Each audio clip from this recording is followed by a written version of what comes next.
Securities offered through Cetera Advisor Networks, LLC, member FINRA SIPC. Investment advisory services offered through CWM, LLC, an SEC-registered investment advisor. Cetera Advisor Networks, LLC is under separate ownership from any other named entity. Carson Partners, a division of CWM, LLC, is a nationwide partnership of advisors. This is The Way to Wealth, with host Scott Ford, a jiu-jitsu fighting, woodworking, beekeeping entrepreneur who is also the managing director, partner, and wealth advisor of Carson Wealth. Financial freedom is the goal, and clarity and simplicity is how we'll get there. Let's get to it. This is Way to Wealth. And welcome back to the Way to Wealth podcast, where we're all about making money simple, allowing you to focus on living fully and living fully today, not 30 years from today.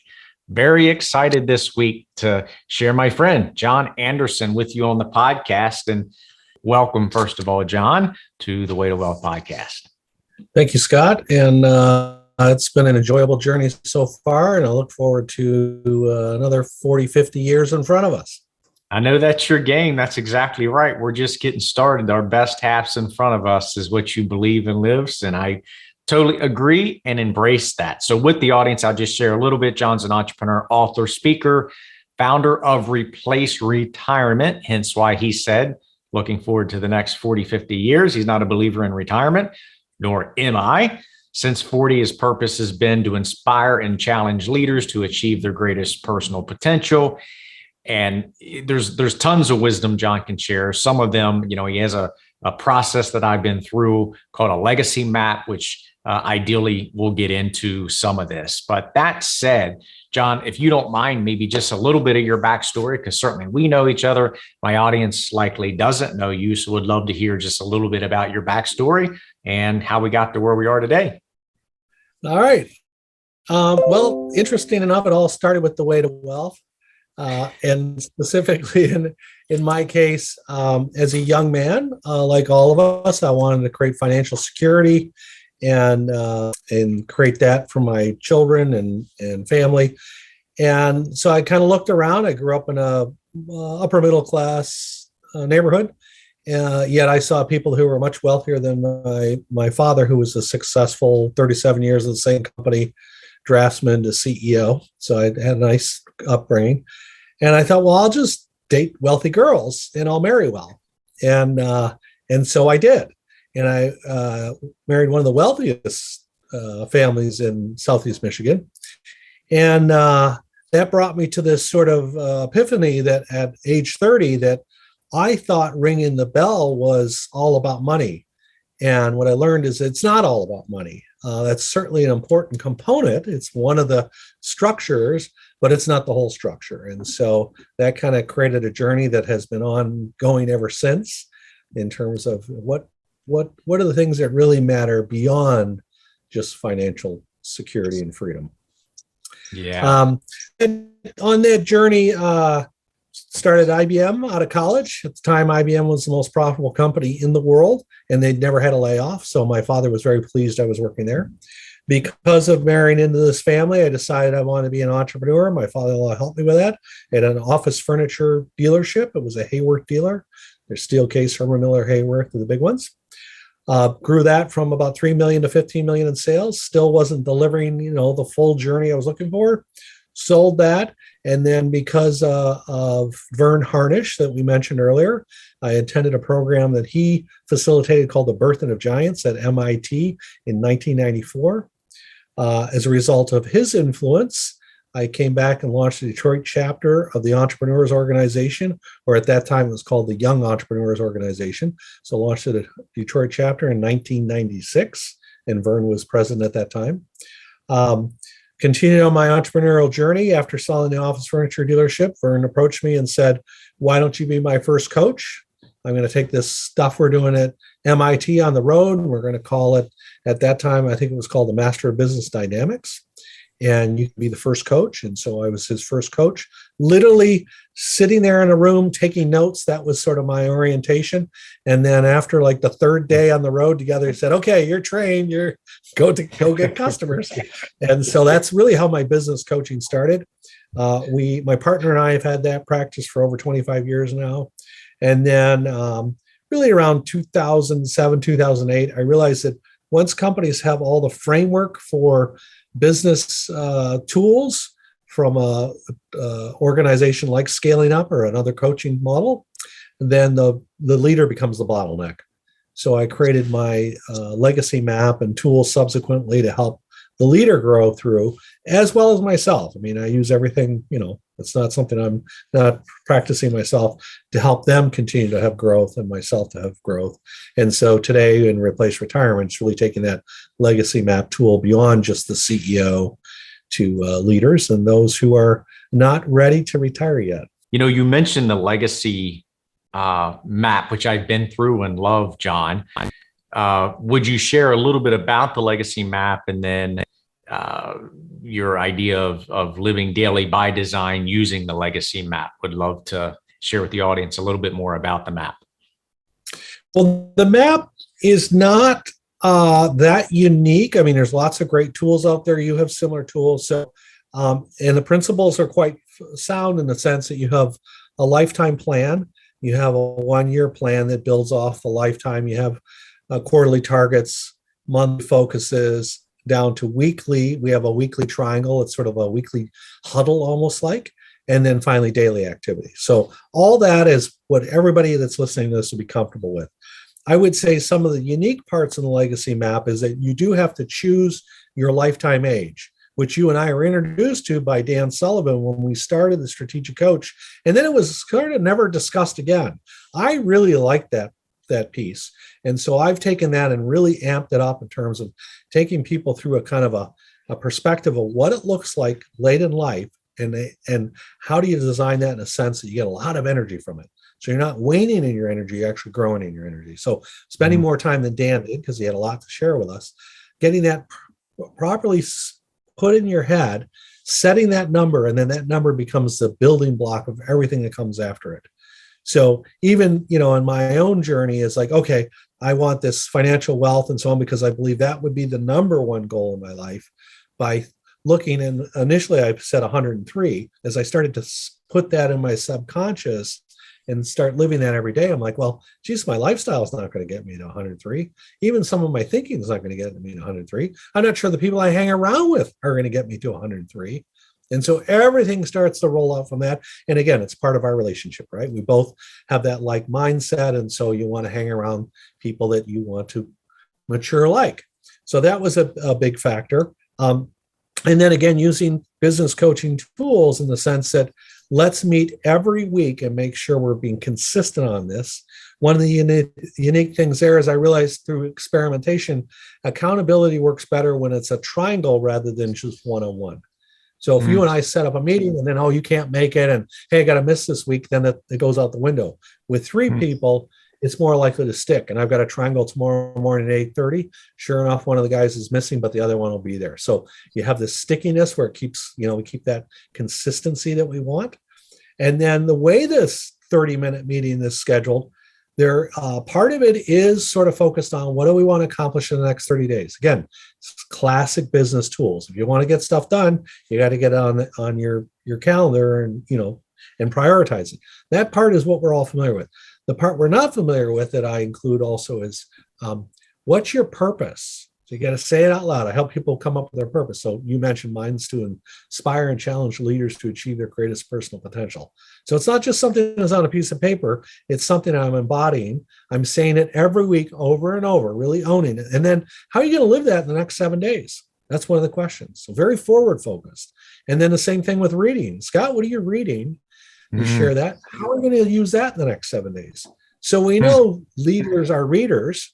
But so much, that was a big wake up point at one stage. I'm like, I've read, everybody's like, oh, you've read everything. You're so well read. Well, if you read all your life, you're going to be well read, right? It's the Elon Musk thing. He apparently read every book in the library at age 12. Well, no wonder he's so wicked smart. I wish I started at 12, but I didn't. Yeah. So anyhow, well read, but am I applying that knowledge? So every week, again, what are you reading? How can you apply that in the next 7 days? So it's this. You got the accountability, which is so important, but in this model of a triangle, there's something special in the 3. We know that. 2, let's talk about who you're becoming, your new identity, and speak to that every week. And then back to what's right in front of you. We still got to take care of the day to day. We can't let that go. So again, trying to find tools and behaviors to move us in the direction we want to go, or essentially change our identity. So every week I'm rewriting the script. We're rewriting the script of who we intend to become, not who we are in the past. And I'll take a little sidetrack on that. Ari Weinswig is somebody we both admire. Ari taught me the power of visioning. He's written a number of fabulous books, and he talks about the power of beliefs. So as I let that soak in, it was a fantastic book, but I came to the realization that 80% of what I believe are not my beliefs. They're my parents' beliefs. Yep. They're beliefs from my upbringing. They're beliefs from my peer groups. But those beliefs may not serve who John is today or who John intends to become in the future.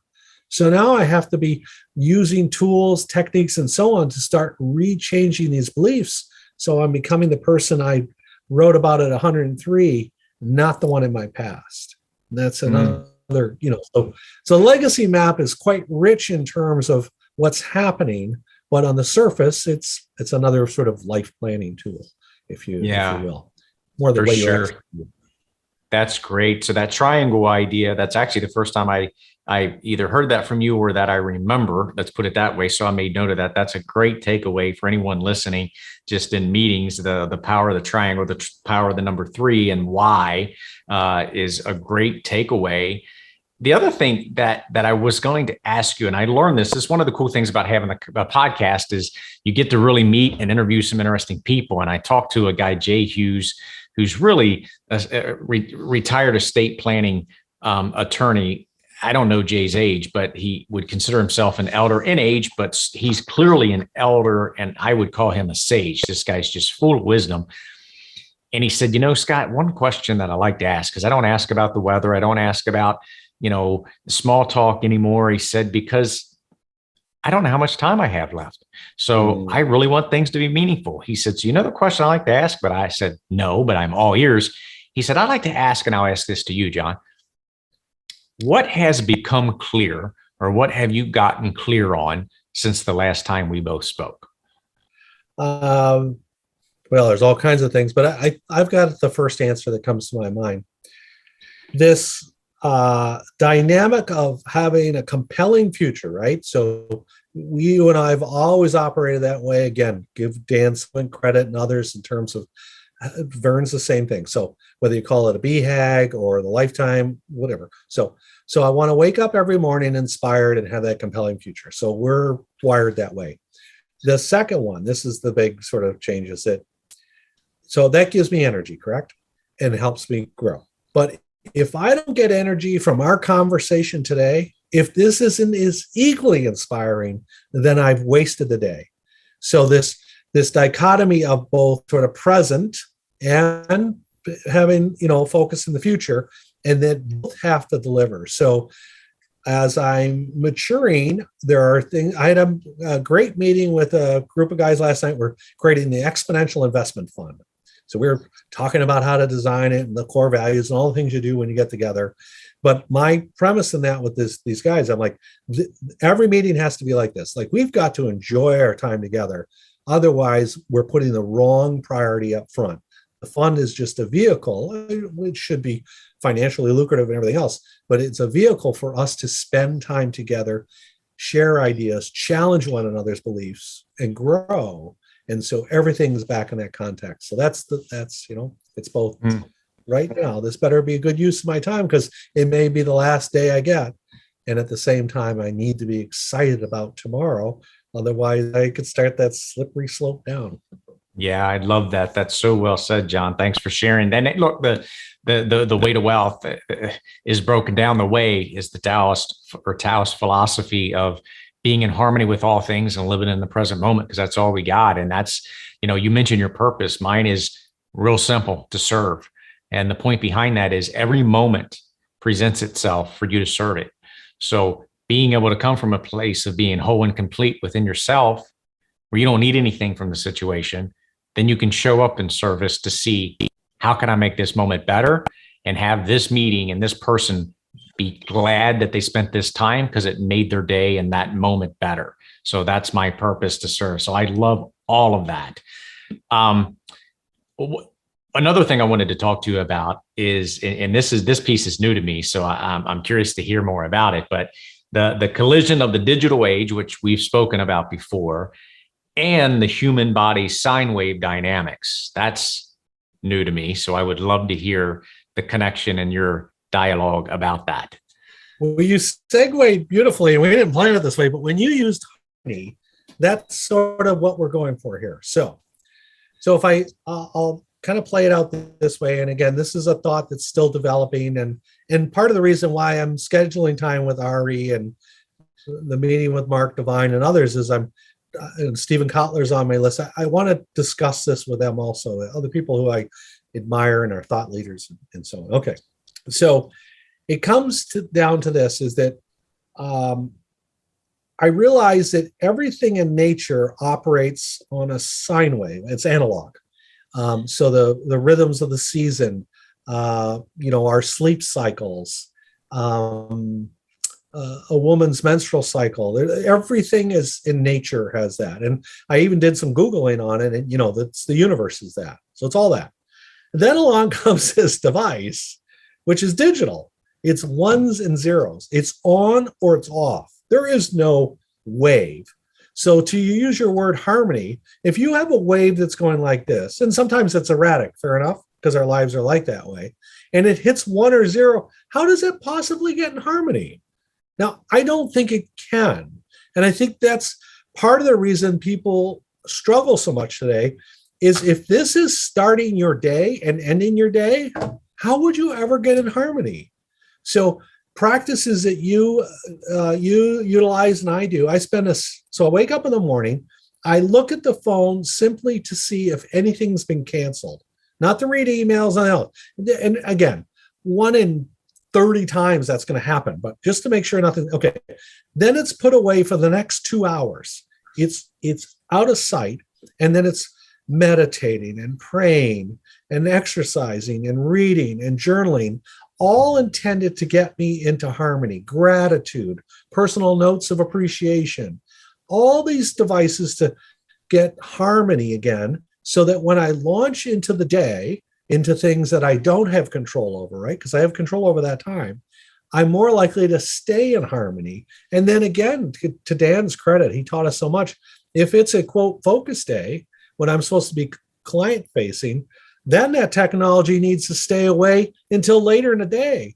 Even on breaks, I don't look at my phone. I don't look at the phone at lunch. I don't let that device break me out of the harmony that these clients have brought me in for. I'm supposed to be helping them to get in harmony. How can I get them in harmony if I'm not in harmony myself?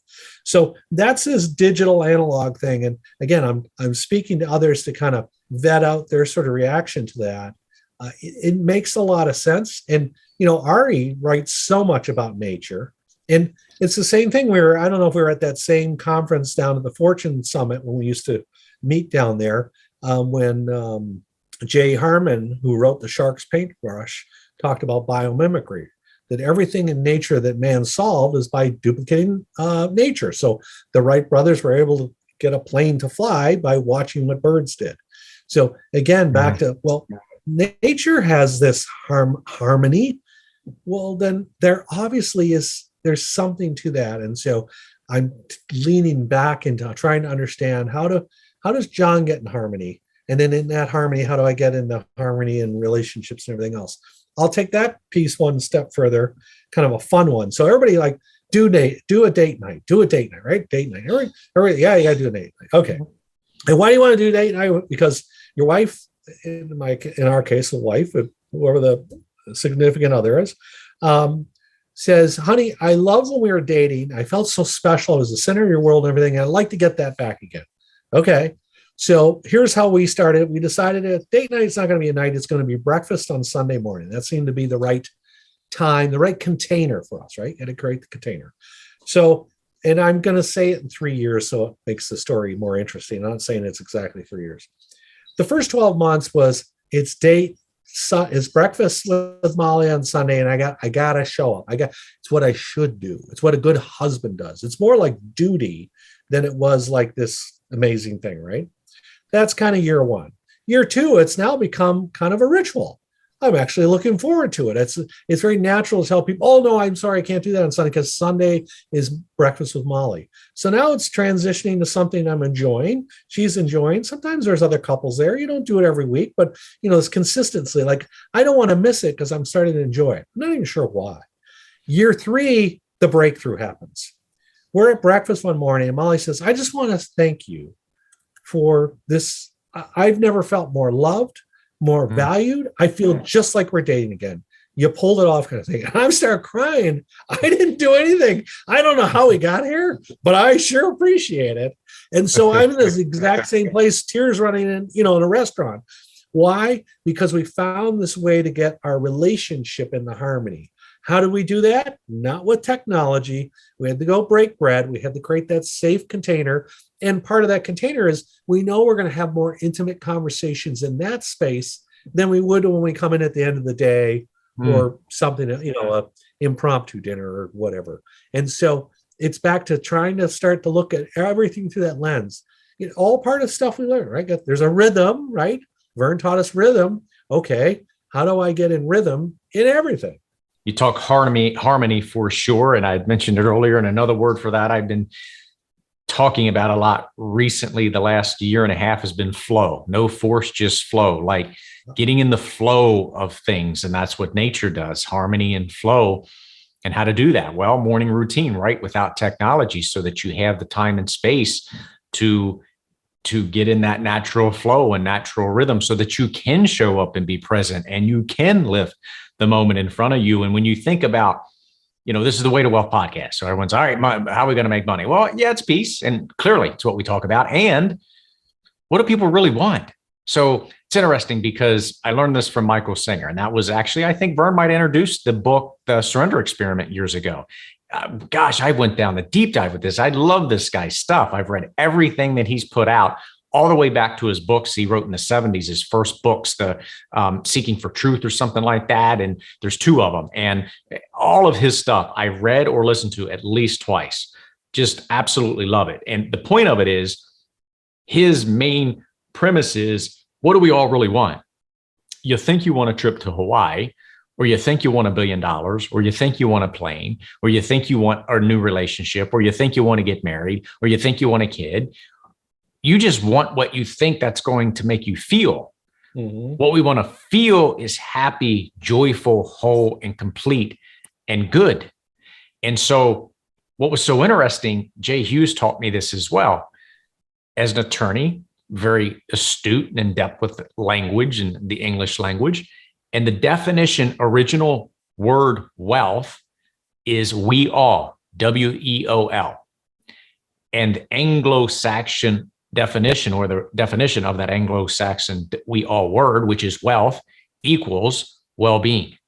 So wealth equals well-being. I'm like, I knew it. I've been trying to say this in a different way all these years. So I said, Jay, I'm going to use that. Can I take it from you? He says, you're not taking it from me. That was gifted to me intuitively. It's not mine. So use it. I'm like, beautiful. How well said is that? So the thing on nature, that's been my rabbit hole recently for a while that I've been going down, as you know, because we've talked about it and we're going to set a time to spend more time talking about it. So I've really been thinking deeply about several things. So what's become clear to me is the Infinite Entrepreneur is my latest technology, and I'll call it a download. And that is Way2Wealth's a piece of it. But it's this, how do we become an infinite entrepreneur? Well, Legato, which is how do we create family values, what I call 4 Ps of a sustainable business, which is part Vern stuff, part Dan stuff, all these different best practices that I made into my 4 Ps. And then Way2Wealth is the finance piece. And then healthy, wealthy, wise, and happy. So this infinity symbol, flow, harmony. Well, the point of all that is 2 things. One, it's making the money clean, which is what I feel like we need to do. And it's making the invisible visible. So when we're clear on our personal and family values, then we can get clear on our company values. Because you said it before, as Ari says, our beliefs are made up from what? It's not our beliefs. Let's really make sure we have ours. Then our companies, with those things in place, once we get to the money, we vote with our dollars. So how can we make sure we're congruent with what we're buying at the grocery, supermarket, anything we're buying, and especially how we're investing our money? It should align with what we believe, and it needs to be what we believe, and we're voting with our dollars, so that needs to be aligned. So the only other comment I'll make, and I'd love to hear your thoughts, is so that's what's becoming clear to me, those two things. And how does nature tie to all of this? Well, first of all, flow and harmony. Yep. And second, what does nature do? Nature is in harmony and flow. Well, what does that mean? A tree, an animal, plants, birds, yes, they take care of themselves knowing they have to survive.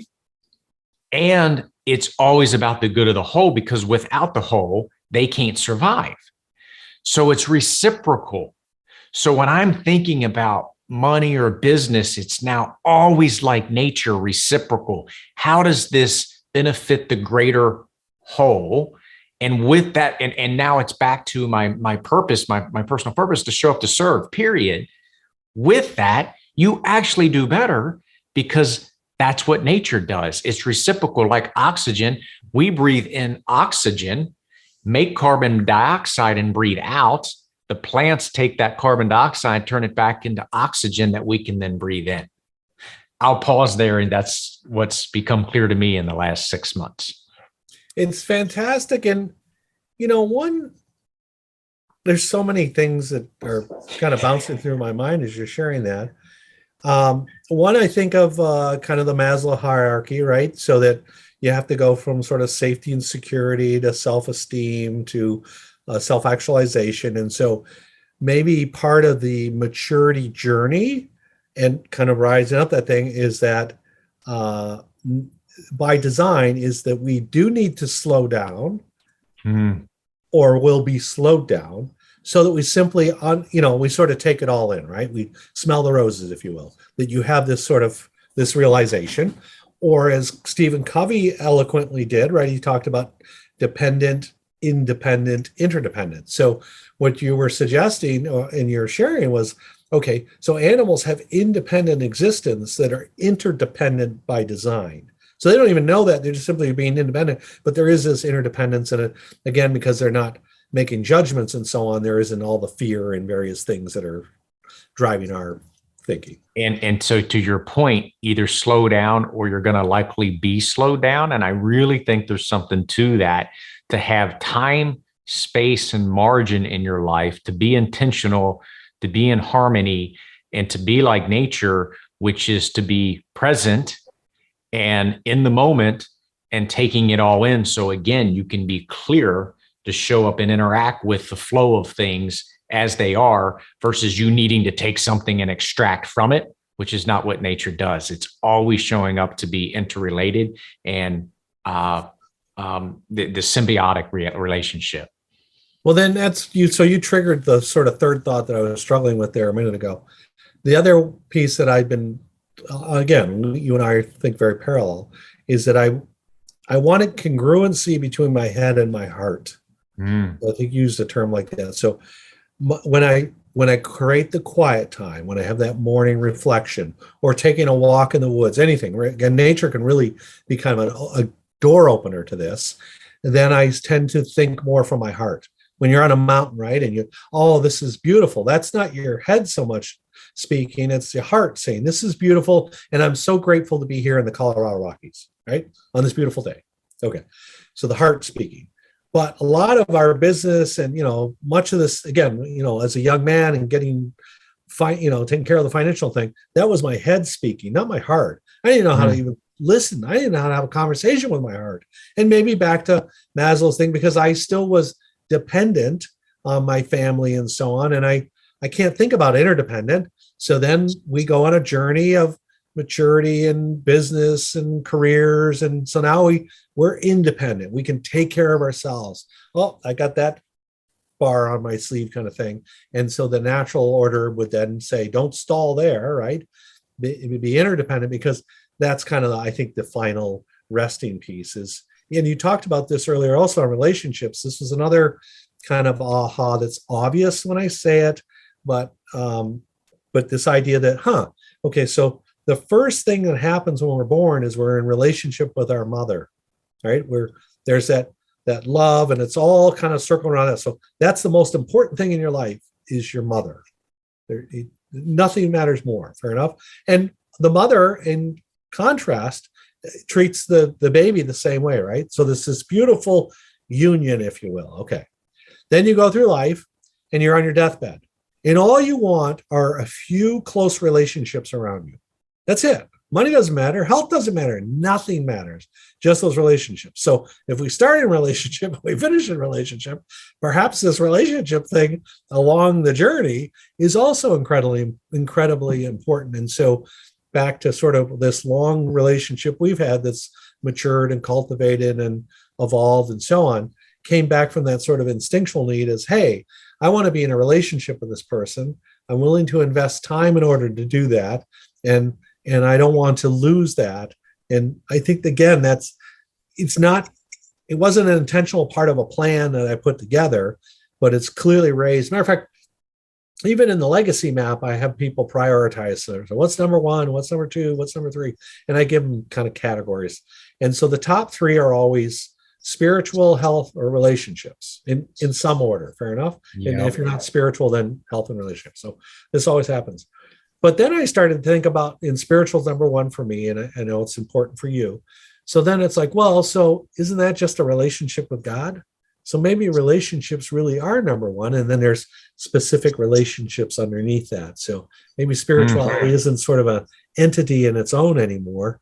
It's just one more super important relationship. So I haven't rewritten the book or done anything with that, but that's, and Vern and I are working on something together right now, and I'm kind of theming in on that, and he liked it too. It's like, I think there's something, because he and I have that, right? 27-year relationship.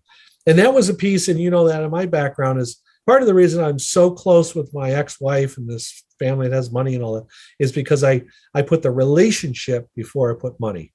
I was not going to lose that relationship. So I wasn't going to wrestle for money and all this sort of stuff. It wasn't about that. And so with Vern, it's been that way. It's like I've always put relationship first. And so far, it's paid huge dividends. So I'm going to kind of stick with it for the rest of my life. Not that I haven't been, we all get burned by a couple of relationships. Well, of course, but I'll comment on that, because I want to make sure and honor that and say that I see that, John. That is definitely something that I recognize what a good job you've done with that, not for the benefits that come from it, just because you have, that you've just done a good job nurturing and honoring relationships. So I want to make sure and point that out, because that's kudos. That's so important. And gosh, think of nature. It's what it does. There's a interrelationship, and that's what it does. It recognizes the relationship. So I think there's a tie in there. And the other thing that I think it ties into that I was going to ask you is a little bit about customer intimacy, which is relationship. So I think it would be applicable to say, what does customer intimacy mean? And what would you want to share about that? I wrote a blog on this recently. It's on our website. It should be up. I write a newsletter about my dog, right? So it's all lessons I learned from Jack, my dog. And so it's been very popular. It gets a lot of opens because lots of dog lovers in our demographic. And then secondly, it's not really John speaking, it's the dog speaking, and then what I learned from him. And so it went essentially like this, is that if you're Amazon, if you're not Amazon, let's kind of use it. If you're not Amazon, fast, reasonably, it's not the cheapest, but it's certainly, a competitor, and painless. So painless, right? So if you want to be fast, cheap, and painless transaction, then you got to be like Amazon, because even, it's funny, like my stepkids, Amazon's bad, but they're ordering from Amazon. Like, I'm a stockholder, so I'm not going along for this thing. I do buy from them. Okay. So that's the one model. The only thing that's left for us is customer intimacy.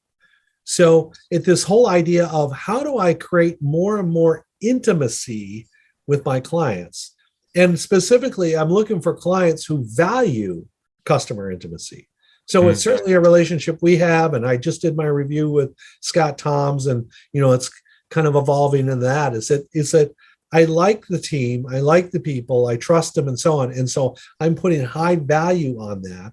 And so it's very hard for someone to come in and pull that out. No, you don't understand. This is my friend. This is, we share things. And so that intimacy is that, that I think that for our part of the market and so on is critical. So then what are all the steps that continue to drive that level of intimacy? And that was really my piece is, and then to your point, since I'm already kind of wired for relationships, that also is not something I have to fake. It comes quite normal and naturally.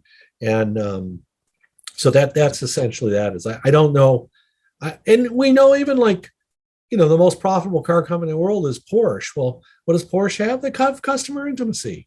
People, it's not they're not making it's the whole phenomenon that goes along with that car. And by the way, it holds its value, right? If you buy a Porsche today, it's probably going to hold its value. If you bought a Porsche 25 years ago, it's holding their value. So they're not about big, they're about intimacy. And so that's the fork in the road I'm on is intimacy. They're great guys that execute on the other one, but I don't think I can do both.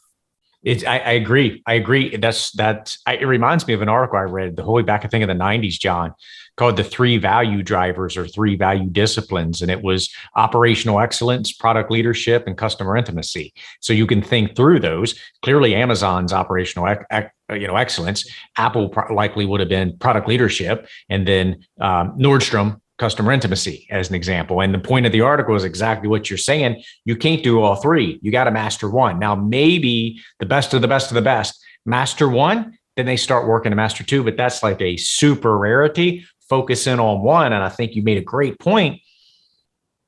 Who are you? And knowing who you are with your, Dan Sullivan would call unique abilities, other would call genius, other would say God-given gifts, whatever you want to call it, your unique DNA sequence you've been made.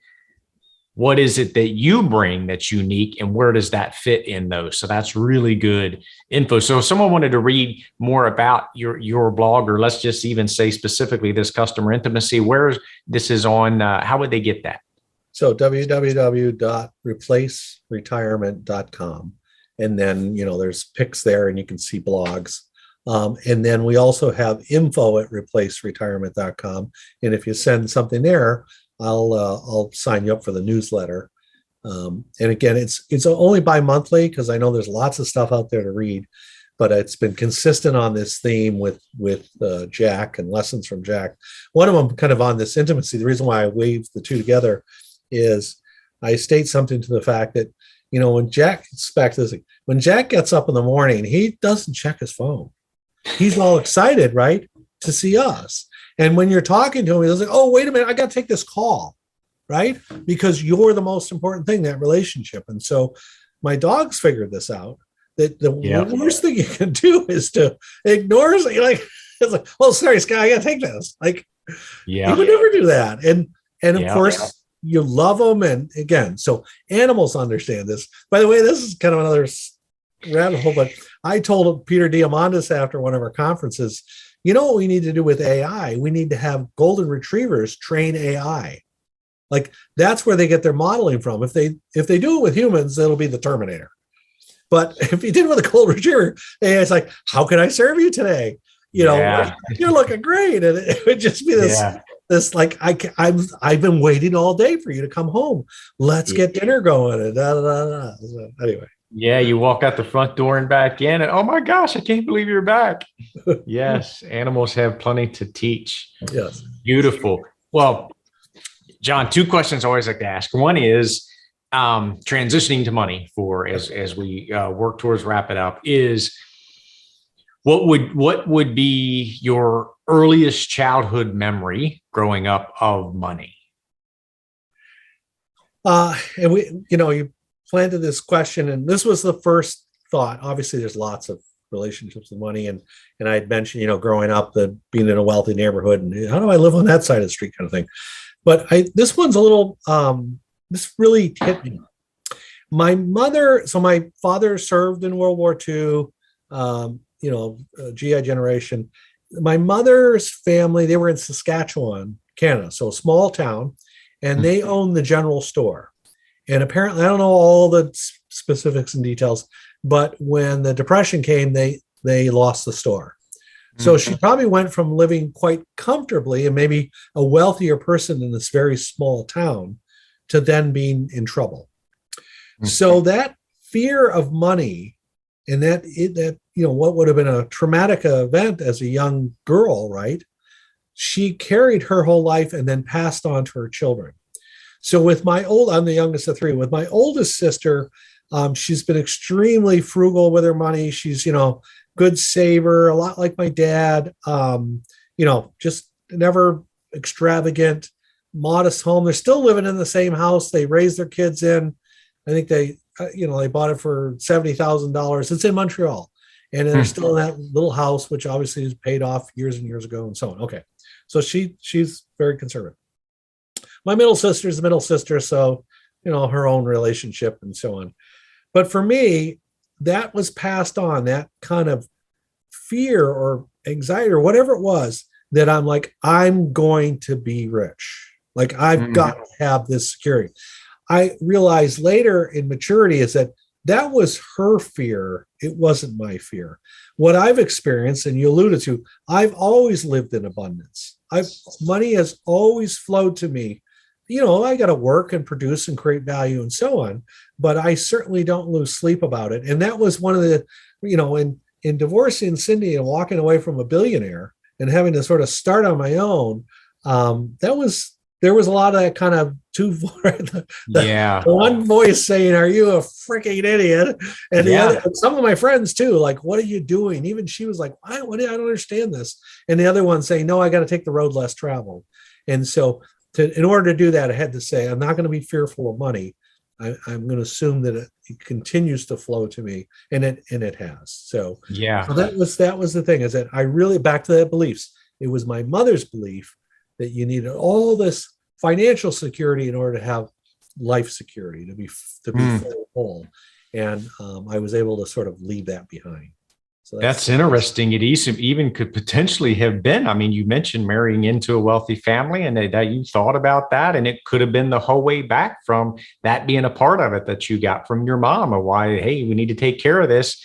And then kudos to you to say, wait a minute, is this really my belief, or what am I supposed to do? And you took the road less traveled to go on your own. So kudos to you. But I always like to ask that question because I want people thinking about, are we living congruent? Because these patterns are formed at an early age around all of life, but specifically money being one of those. And, let's just recognize it and then break that pattern. And the good news is, I think when some of these trauma/patterns that are broken can break it for generations to come, which how cool is that? We actually pass on something different to the next generation, ideally, when we're able to break the pattern. And let me add one little piece that kind of story. So Cindy and I talked about this, my ex, and while we were married, and I said, part of the reason I married you was for your money. And she said, that's fine, and I know that, but you have to understand, part of the reason I married you is because you know how to make money. So if it was a two-way deal here, that if my father lost everything, some of the wealthy kids that I could have married didn't necessarily know how to pull their own weight. And I knew we would always be comfortable because of your work ethic and, and so she said, it goes both ways. There was security for me also, because I knew we would never starve, and we do reasonably well, maybe not, flying around in private jets and stuff. But so anyway, I wanted to fill that. Thank you. Yes. Thank you. The other question I always like to ask, John, is what's the one or best piece of money advice that you have heard or learned that you would want to share with the audience? Well, this comes back to, I'm very fond of my ex-wife and their family, and still close to them. So my father-in-law, so you have various mentors in your life. My father was a mentor for a while, and my father-in-law was a mentor for a while. So when I was starting the entrepreneurs the chapter, we had like 12 members, and we had no money, and so we're trying to create content, right? It's the early startup days. And so I asked my father-in-law, would you come in and speak? Now, he's very humble. He and his brothers, very humble family. So that's not something he necessarily likes to do, but he's also very, he said, if flying. So we bring him in, and this is 25 years ago or whatever. So I'm sort of remembering the way I remember. And obviously he shared some ideas, but this was sort of the takeaway. He said, I've got I think sort of two pieces of advice. One is, he said that my brothers and I have always avoided leverage, and there's a price to pay in that. So by really being careful and having our properly funded business, we couldn't necessarily grow as fast as some others in the real estate industry. But he said, if you look over your lifetime, when you're an old man and you look down the street, if you avoid leverage and you just keep kind of, you'll be the wealthiest guy in the street. Because that sort of save your money and stuff. And they're a family that always lived well below their means. So even though they're wealthy, I mean, for instance, he wouldn't fly in his private jet by himself. If he'd just take Delta, that's just silly. So he had these sort of behaviors that he role modeled and so on. So that was the first thing, avoid leverage. And then the second one was modest growth. He said, my brothers and I kind of coupled to that. We don't grow for 50% a year. And again, it's just a sort of modest, sort of a 20% or 18% kind of growth year after year after year. And, it's the whole compound interest thing. So he was really big into that idea that, you let it compound. And of course, there are generations, right? So it was father and then him, and now it's in the third generation. And it's a classic, Jim Collins flywheel thing where it's just got so much momentum now. It just lives on itself. But that was good. It was this conservative thing. Because everybody's like, oh, they're so successful and so on. And that wasn't, I think, what guys wanted to hear. It's like, because at whatever time that was, it's like, yeah, lots of leverage and grow fast and, avoid leverage and modest growth, huh? Yeah. What's cool about that, John, is circling the whole way back to our earlier conversation, is that's like nature. Think long term. Yeah. Think of a tree.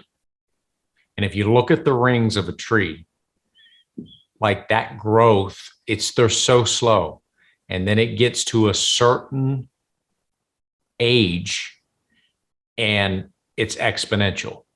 And that's what happens with modest growth. It's nothing, it's boring. And then you're 30. Oh, that modest 3%, 4%, whatever it is, return on this number is frigging huge. And so that's exactly how nature rolls as well. So I love the tree analogy. Of course, we go further. That interdepends, right? It's taking all care of, it's helping the other roots to the systems of other trees.